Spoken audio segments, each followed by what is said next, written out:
Welcome to the True Western Award Show for 2021. I'm your host, Boze Bell, and I have been the executive editor of True West Magazine for the past 21 years, and I'm here to tell you that's been a bumpy ride. But the person who's going to receive this award tonight was very helpful, and that would be my friend, Paul Andrew Hutton. Paul, you want to come in here? In 2013, we created the True Western Award to honor and reward those who have kept the West alive that we love. The first recipients were Larry McMurtry and Diana Osana, and the yearly list includes virtually a who's who of the people that we love who are doing their best to keep our world alive. This is our 9th award, and I must say that Paul and I met in 1996 at the El Dorado Hotel in Santa Fe, New Mexico. And the reason I really remember it so succinctly is the fact that I was there to see the Maynard Dixon show, and someone in Arizona had told me that there's this crazy guy in Santa Fe who not only knows about the Raz Review, but loves it. And so I thought, I got to meet this guy. That's just ridiculous. And so I want to ask you, Paul, how did you know about Honky Tonk Sue and Raz Review? I got the Raz Review in a used bookstore in Indianapolis, Indiana, kind of a junk shop. I think I paid $0.25 for it, probably overpriced. It had a Custer spread in it. Yeah. And it showed some wit. Not a lot of wit, but some wit. And then, of course, what really impressed you was that I had read Honky Tonk Sue, your comic book, because it had done OK Corral episode. How did you find that? I found that in a head shop, where they sold underground comic books, and I assumed it would be kind of not just cheesy, but kind of sexy too. Didn't work out, but nevertheless, I loved the OK Corral part. And you thought I was brilliant because I knew about Honky Tonk. Well, I still do think you're brilliant, you bastard. So smoke that in your pipe. But I'm just amazed at the breadth of and how you find these things. You're in a head shop. You're about the last person I would expect at a head shop, but you're looking for cool stuff. That's wonderful. And I want to say that part of our friendship has been the fact that there's a secret to what makes us click, the fact that we're still friends. And it doesn't involve politics, because you and I are diametrically opposed politically. That's right. I'm correct and you're crazy.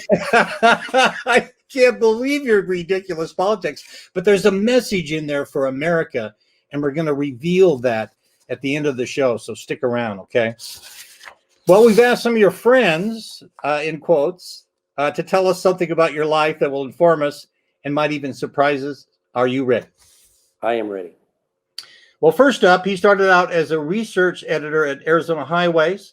He even did a TV news stint at an assignment editor at Channel 3 in Phoenix.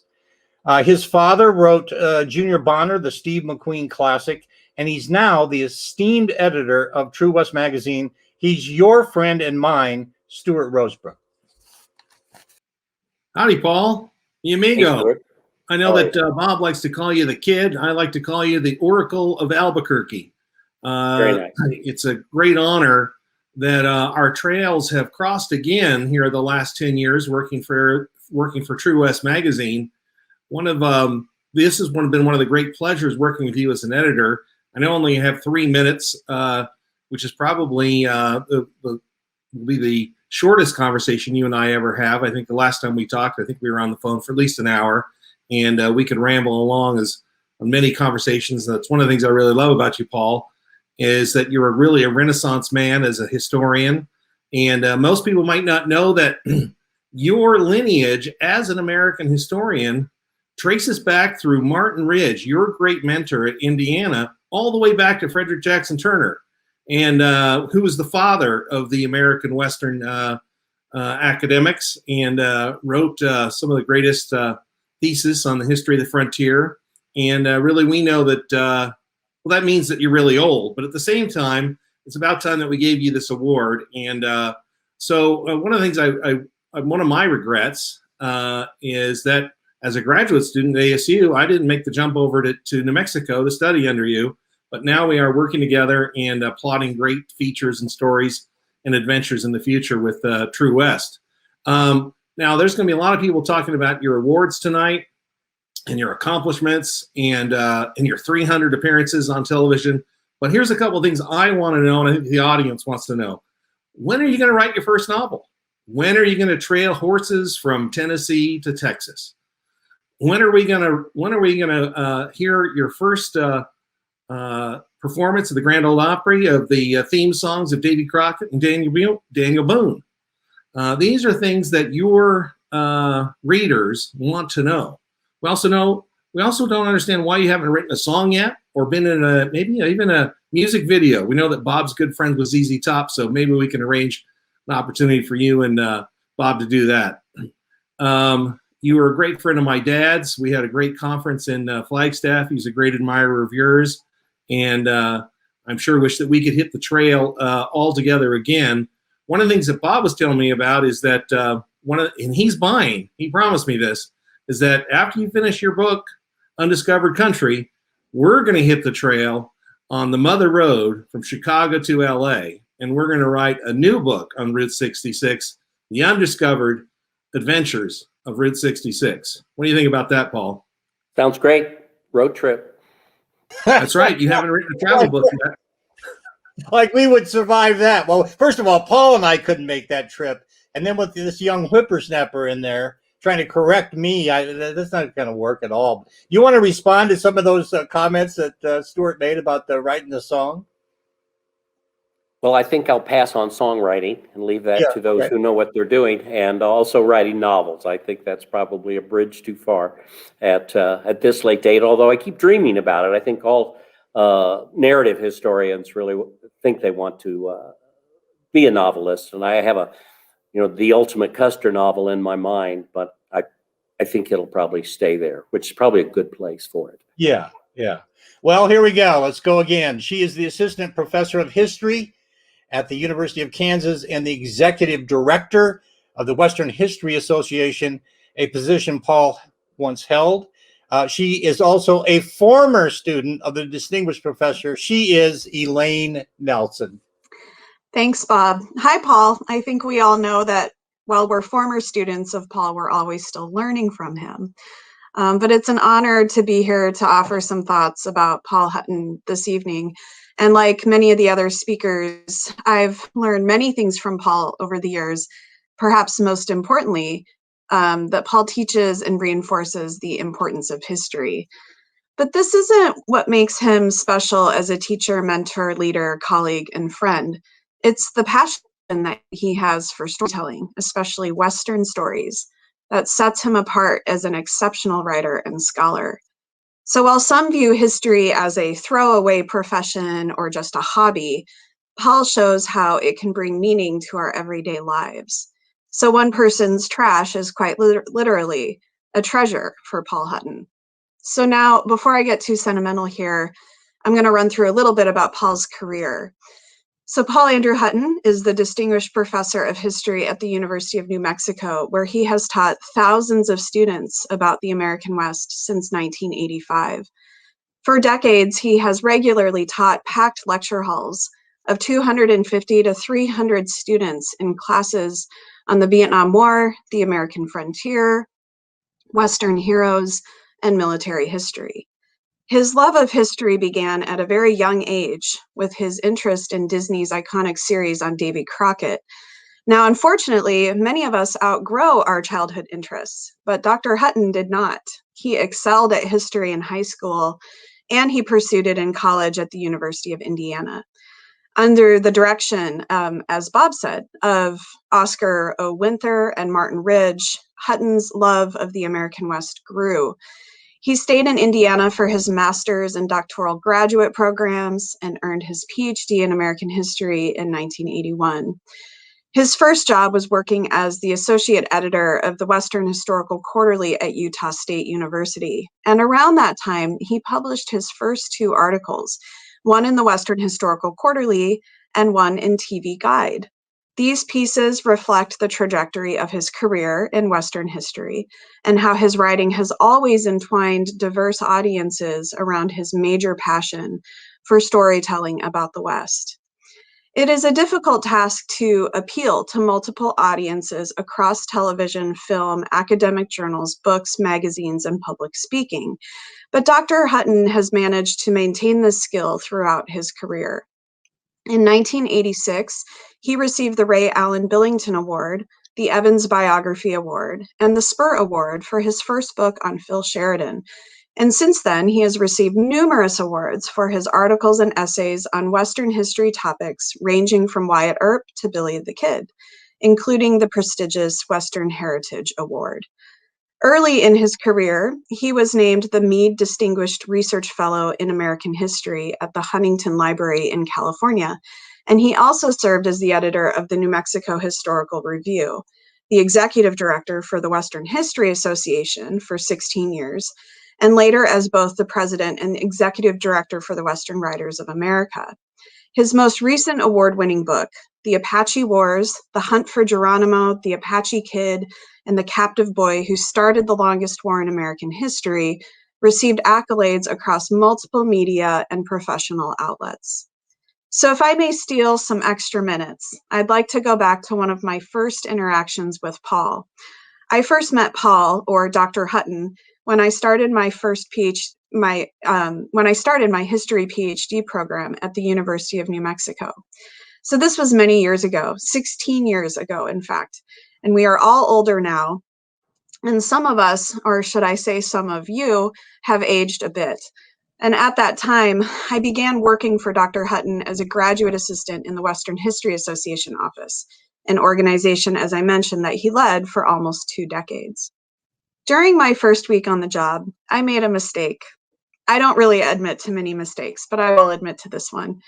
While putting together a bulk mailing of conference programs, which was such a thrilling project at the time, I labeled dozens of the wrong size of envelopes. I dumped the ruined envelopes into the trash, corrected my mistake, and punched out for the afternoon. When I arrived at the office the next afternoon, there was Dr. Hutton, my new boss, my new professor, glaring at me with disdain. "Did you throw away perfectly good envelopes, Elaine?" he said. Embarrassed, I fessed up to my mistake. "Well," he said, "we don't throw away perfectly good envelopes. We can always find use for these kinds of things." I quickly learned the hard way that Paul would always glance in the office's trash bin to see what his staff discarded that day. He often, and I'm talking dozens of times, would pull items out of the trash, place them on our desks, and reprimand us for trying to get rid of something that, in his words, still has value. So what does this have to do with history? Paul has a knack for finding pieces from the past and turning them into incredible stories, stories that we value and stories that we treasure. This is a rare talent and one that is often overlooked, but Paul's work and passion show us how we should appreciate Western history, the told, the retold, and untold stories of the West, and how it holds meaning in our lives. So in the spirit of True West magazine, I am happy we've gathered to honor the legacy of one of the truest Western historians of all time. Congratulations, Paul, on this recognition, and thank you for teaching us all about the value and treasure of Western stories. Oh, Thank you, Elaine. Thank you, Elaine. That was absolutely wonderful. Thank you. All right, next up, he and his brother blew the doors off the so-called Hollywood vehicle with a crazy sketch comedy movie called Kentucky Fried Movie. And then he hit the big time with Airplane, directing and co-writing. And he also did Top Secret, starring Val Kilmer, and he co-created the Naked Gun series. He's also a big fan of Davy Crockett. He is, of course, the multi-talented director, writer, and zine master, David Zucker. Oh, thank you, Bob. And that was very nice of you to say all that. And hi, Paul. Hi, David. I'm so happy to be here. Paul is one of my oldest friends. Not that we've been together for that many years. He's just old, but I'm not going to get into that. But I'm very proud to be asked to be part of this presentation of the True Westerner Award. And but I want to say that this evening isn't only about Paul Hutton. I'd like to take just a moment, if I could, to focus on True West magazine. This magazine is absolutely amazing. This is just a recent issue, if I could put that in there. And I have a subscription to this, and I really look forward to reading it, because I've been always interested in history, and particularly in Western history. But this evening also reminds me of some of my own awards. And I have like this one. This one I got for, I think, The Naked Gun 2.5. This was a British Cinema Award. But these don't have anything to do with Western history. But as a big-time Hollywood movie director, they've come to mean more to me as the years go on. Now, this one here is this is from the Milwaukee Film Festival. And they gave this to me for Airplane, which I think the budget was $3 million, but it made $80 million. And I was very proud of that. And then this one is an award for this is the Davy Crockett, the most important fan of Davy Crockett. And I edged out Hutton for this. And I was very proud of that. And this one, of course, thank you. This is the basketball trophy, which I won. And so all this stuff was just wonderful and helped me appreciate Western history more. But thank you. That's good. My biggest fans, though, are my kids. This is my daughter here, and I wanted to, and my son is over here. I wanted to get them. They just think, and they've actually met Hutton, which is nice. Unfortunately, my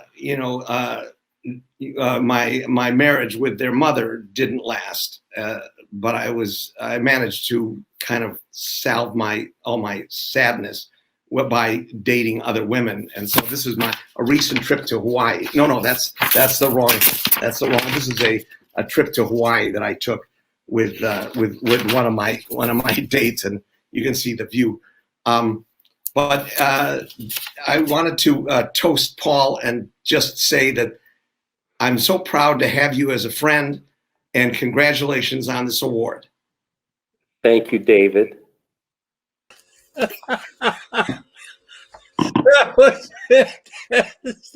That is ridiculous.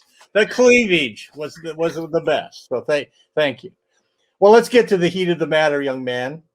I believe that you have given the magazine three important things. You've given us more than three, but this is the three that I think really makes this award important to me. Number one is you gave your time, and you answered the phone many times late at night when I would call you, and my first words were, "What the hell have I done? Is there a place where I could come hide at your house?" And you always talk to me.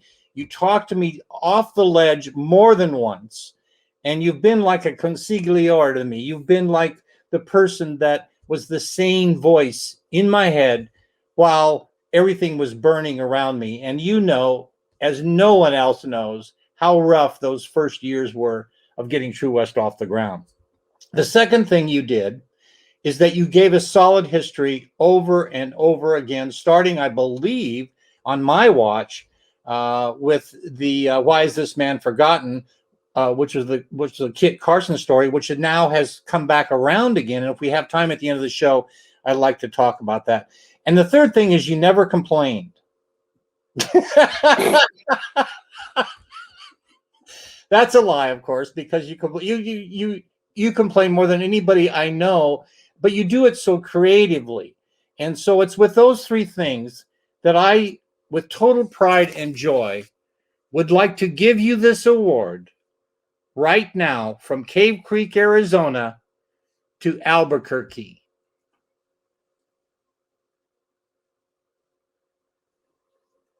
Why, thank you, Bob. It's just amazing how that transfixed itself right here to Albuquerque. Why, it's like in the old Star Trek movies when he would say, "Beam me up, Scotty," and there it would be in Star Trek, that was made into a film called The Undiscovered Country, which happens to be the title of my new book. Oh, we knew that was coming. Yes, there you go. Anyway, I'm very pleased to receive this. And of course, it means a lot to me. In 1963, at a newsstand in Indianapolis, I saw my first issue of True West magazine. And it had the Edgar S. Paxson painting of Custer on the cover. And I went nuts and ran to my mother and got 50 cents or 75 cents, whatever it cost at the time. That was a lot of money to a 12-year-old kid, and bought that. And I would usually go to the newsstands and just read it at the newsstand unless the druggist would run me out. But I would still buy issues after that. And I just loved True West magazine, even though that article on Custer in 1963 was an anti-Custer article, and that hurt my feelings. True West has been a part of my life ever since. And in fact, I do have a complete collection of every issue.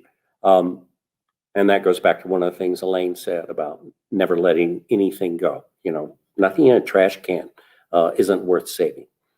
And True West has been a serious part of my life. And one of the things as a kid that most impressed me about True West was that Walter Prescott Webb, who I didn't know what a big deal he was at the time, but that he was a very serious academic historian. He was the historian for True West. And lo and behold, many years later, I suggested to Bob that I should serve as the official historian, just like Walter Prescott Webb did. And I got that appointment, and it's one of the proudest things that I have achieved. And it, of course, is important to me, and so is this award. So thanks so much to True West. You know, Paul, I want to say that during this pandemic, one of the things I've missed the most is solving life with you, being on the road with you. Let me tell a little anecdote about Paul, is that you're driving down the road and we'll see a hysterical marker or something, and he'll launch off into the economic freedoms that the Lewis and Clark begat in the West. And I'm sitting there driving. But then what I love about Paul is he'll land on something that really grinds him, and he goes on a rant like nobody else's business. Nobody can rant like Paul Andrew Hutton. And I've seen him. We were driving home from Tombstone. He got on some kick, and I thought he was going to kick the windshield out. That's how crazy he was. But here's the thing I think people need to know. You and I disagree on so many things, mainly politics. We're diametrically opposed, and yet we get along, and somehow at the end of the day, we laughed. How do we do that, young man?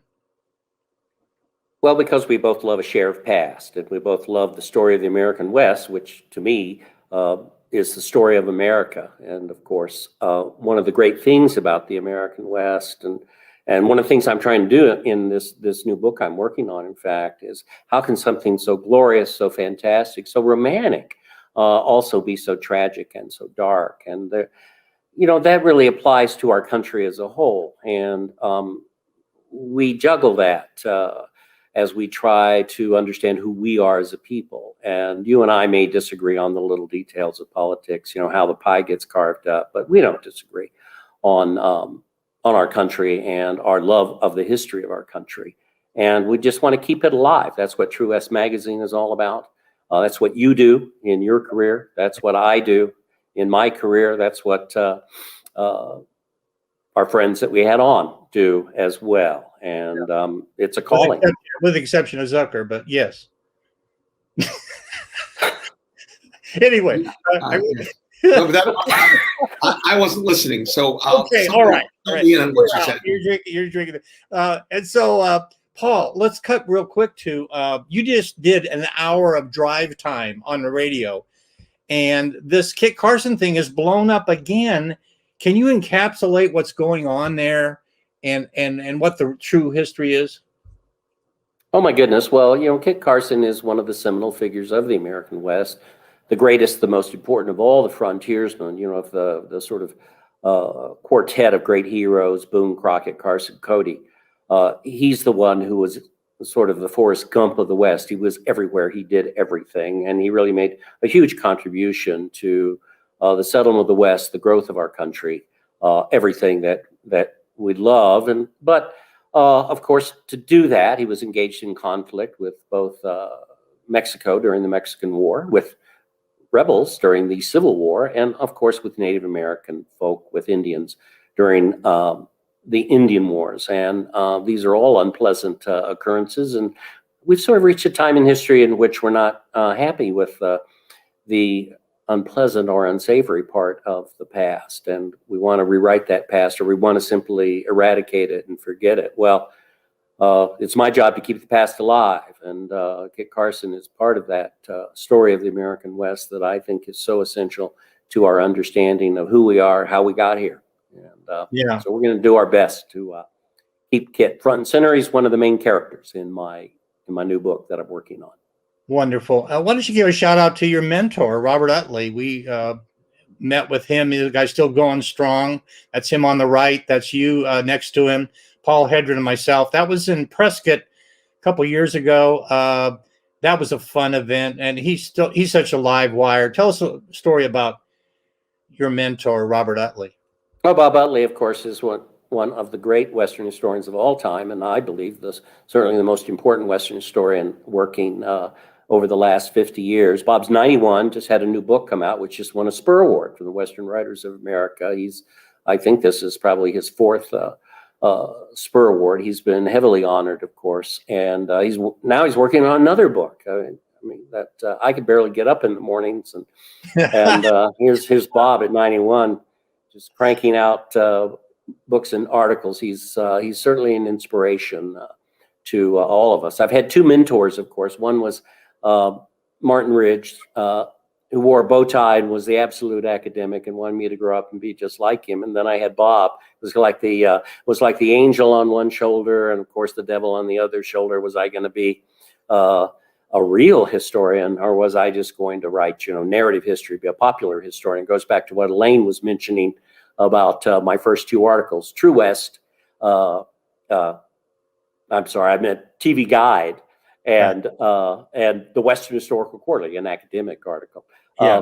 TV Guide, by the way, this is why True West was on my mind, paid me $1,500 for that article I wrote in 1977. I can't get that out of you now. What the hell is the matter here? I'm losing money. I'm losing money writing. It always comes back. Now you put me. I wanted to put you on a hot spot, and you just turned it right around and made it all 1977, Bell. $1,500. Making the big money. Yeah, the big money sold out. I get so sick of it. Why did we do this? I should have pulled a Zucker. Zucker, you're the one who got it bring right. me into it. Yes. Yeah. You got it right. Yeah. I'm the imbecile. What the hell was I thinking to take you serious? You and your Mexican food over there in New Mexico, which is crap, by the way. For heaven's sake, I'm not going down that road with you. Yeah, why don't you go there? We don't need to talk about anything in Arizona, which is just California light now. Not even a real state. We don't even talk about Crockett shooting them anymore. Yeah, absolutely. Sonoran kicks the patootie of New Mexico, and you know it. By the way, one of the nicest things that David ever said to me is when I told him what my advance on my last book was. He said, "Oh my God, Hutton, that's Hollywood money." That was back to money. I was impressed. Yeah, I mean, it's the only time he's ever been impressed by anything I did. Although he did cast me in Naked Gun 33 1/3, of course. We didn't talk about that. David, I pivotal final scene with OJ. OJ's baby. Played a scene with OJ Simpson. Yeah. Do we have time to say how that came about, David? I mean, why did you think he would be right for it? Why I thought Hutton would be right for it? Yeah. I mean, obviously, up to the 20th century. No, Paul was there. We just, I don't know. And Paul is a ham, so he was very happy to do it. And did he get scaled? Did he get paid for it? I think he probably got scaled. But at the time, we were writing a script for a movie about Davy Crockett. I got residuals. I got residuals for Naked Gun. Residuals, and I think they paid your hotel room. Yeah. And anyway, it's Naked Gun 2.5. You need to see it. And Andrew Hutton delivers OJ's baby. And you guys knew OJ. And what is he guilty? I think it was. Well, I don't know anything about OJ. All I know is, I saw him at the wrap party for Naked Gun 33 1/3. I sold him my knife collection, and I never saw him again. I don't know too much about this. Yeah. David Zucker, you're a piece of work, young man. And likewise, Bob. This has been a hoot and a half. I love you guys.